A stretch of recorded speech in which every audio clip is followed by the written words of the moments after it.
পালাবো না। কোথায় পালাবো? পালাবো না, প্রয়োজনে ফখরুল সাহেবের বাসায় গিয়ে উঠবো।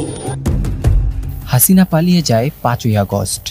এরপর দেশ জুড়ে আওয়ামী লীগের শীর্ষ নেতাদের পালানোর হিড়িক পড়ে যায়।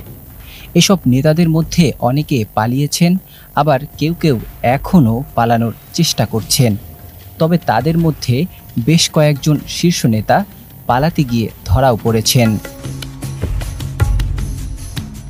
সম্প্রতি বিষয়টি নিয়ে দেশের একটি পত্রিকা প্রতিবেদন করে, আর এরপরই ফেসবুক সহ সামাজিক যোগাযোগ মাধ্যমে নেটিজেনদের প্রশ্নের উঠে ঝড়। কিভাবে গণহত্যার সাথে জড়িত এসব নেতারা পালালেন, কারা পালাতে সাহায্য করল, সেটিও উদ্ঘাটনে সরকারের প্রতি আহ্বান জানান। গত সপ্তাহে সাবেক স্বরাষ্ট্রমন্ত্রী আসাদুজ্জামান খান, সাবেক বস্ত্র ও পাট মন্ত্রী জাহাঙ্গীর কবির নানক, আওয়ামী লীগের যুগ্ম সাধারণ সম্পাদক সাবেক সংসদ সদস্য আ.ফ.ম. বাহাউদ্দিন নাসিম সীমান্ত পাড়ি দিয়েছেন।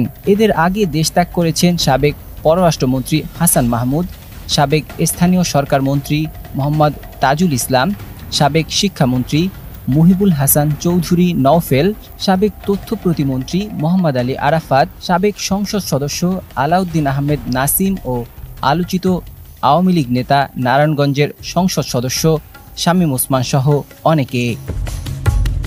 আওয়ামী লীগের সাধারণ সম্পাদক ও সাবেক সড়ক পরিবহন ও সেতু মন্ত্রী ওবায়দুল কাদের, যুগ্ম সাধারণ সম্পাদক মাহবুবুল আলম হানিফ, সাবেক মন্ত্রী সম রেজাউল করিম সহ কেন্দ্রীয় আওয়ামী লীগের আরও বেশ কয়েকজন নেতার দেশ ছেড়ে পালানোর গুঞ্জন রয়েছে।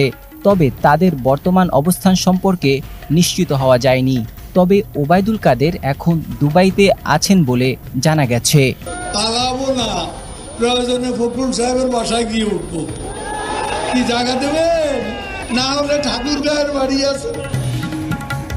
শেখ হাসিনার নিকটাত্মীয় ও সাবেক সংসদ সদস্যদের মধ্যে শেখ ফজলুল করিম সেলিম, শেখ হেলাল উদ্দিন ও তার ছেলে শেখ তন্ময়, হেলালের ভাই সাবেক সংসদ সদস্য শেখ সালাউদ্দিন জুয়েল এবং আবুল হাসনাত আবদুল্লাহর ছেলে ও বরিশালের সাবেক মেয়র সাদিক আবদুল্লাহ এখনও দেশ ছেড়ে পালানোর সুযোগ পাননি।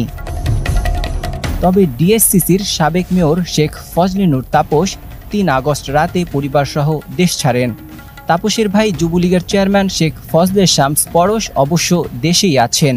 সাবেক অর্থমন্ত্রী আ.হ.ম. মুস্তফা কামালও আন্দোলনের সময় সপরিবারে সিঙ্গাপুরে চলে যান। সাবেক বিদ্যুৎ প্রতিমন্ত্রী নসরুল হামিদ বিপুর অবস্থান সম্পর্কে এখনও নিশ্চিত করে কিছু জানা যায়নি। এছাড়া যারা পালিয়ে গেছেন বা পালানোর চেষ্টায় আছেন তাদের প্রায় সবাই হত্যাসহ বিভিন্ন মামলার আসামি। এ অবস্থায় প্রশ্ন উঠেছে, সরকার পতনের